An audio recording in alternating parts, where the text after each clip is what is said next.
पाकिस्तान में कुछ tribal areas हैं जिनको हम फाटा पाटा के नाम से जानते हैं। यानी पाटा का मतलब ये प्रोविंशियली एडमिनिस्ट्रेटेड ट्राइबल एरियाज़, और फाटा का मतलब ये है कि फेडरली एडमिनिस्ट्रेटेड ट्राइबल एरियाज़। इनके मीनिंग आप गूगल पे देख लीजिएगा। तो इन एरियाज़ को 2018 में थोड़ा फॉर्मल इकोनॉमी में लाने के लिए, यानी इनफॉर्मल से फॉर्मल पे लाने के लिए एक काम ये किया गया कि इनको एग्जाम्पशन दी गई, टैक्स एग्जाम्पशन। किन पे? स्टील पे दी गई, घी पे दी गई, चाय की पत्ती पे दी गई कि आप इंपोर्ट करें और आपकी सारी ड्यूटीज़ माफ़, इंपोर्ट ड्यूटीज़ माफ़, रेगुलेटरी ड्यूटीज़ माफ़, सेल्स टैक्स माफ़, इनकम टैक्स माफ़, सब माफ़, राइट।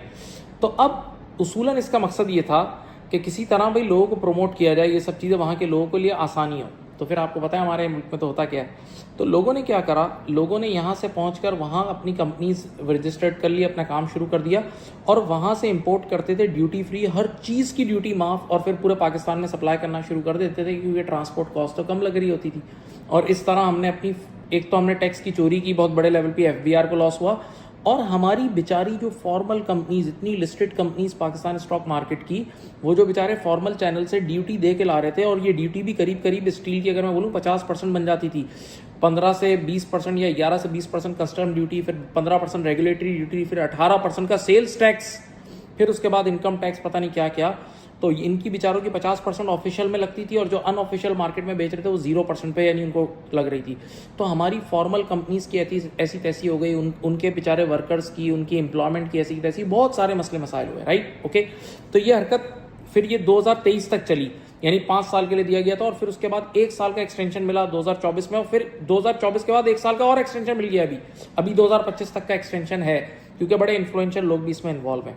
अब जरा सोचें, ये सिर्फ स्टील के साथ नहीं हुआ, ये घी के साथ भी हुआ, चाय की पत्ती के साथ भी हुआ। मैं कैलकुलेशन आपको 2-3 बताता हूँ तो आपको बड़ा मजा आएगा। एक कैलकुलेशन तो ये है कि भाई वहाँ की आबादी, जो फाटा पाटा के एरियाज़ है ना, उसकी आबादी है करीब 60-70 लाख, सही है। और ऑन एवरेज पाकिस्तान में एक इंसान 20 किलो 20 kg घी कंज्यूम करता है पूरे साल।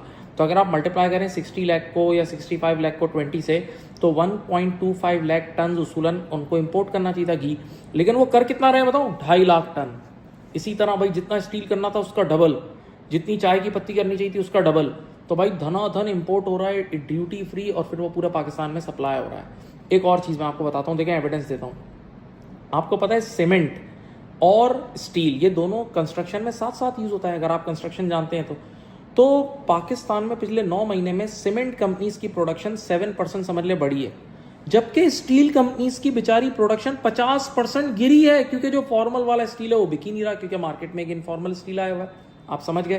तो अब आप सोचें इससे FBR को कितना लॉस हो रहा है, हमारे मुल्क को कितना लॉस हो रहा है। अब एक नज़र आइए किरण, क्योंकि इस बार IMF भी अब बीच में आ गया है, तो अब 2 जून को जो बजट की मीटिंग है ना, उसमें शायद ये ड्यूटीज़ रिवर्स हो जाएं।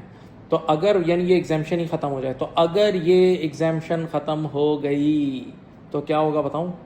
फिर आपके ये वाला रास्ता बंद हो जाएगा। तो फिर एक तो FBR को बहुत फ़ायदा होगा, नंबर 2 ये जो सीमेंट वगैरह, ये जो स्टील की कंपनीज़ हैं भाई जो हमारे स्टॉक मार्केट में लिस्टेड है, इनका छक्का लग जाएगा। यानी इस न्यूज़ के आते ही कुछ लॉक भी शायद लगें, वो आपको अब खुद स्टडी करना है। तो ये एक अच्छा गेम हो जाएगा और हमारी इकॉनमी के लिए बहुत अच्छा हो जाएगा। तो दुआ करें कि पाकिस्तान के लिए अच्छा ही हो। Thank you.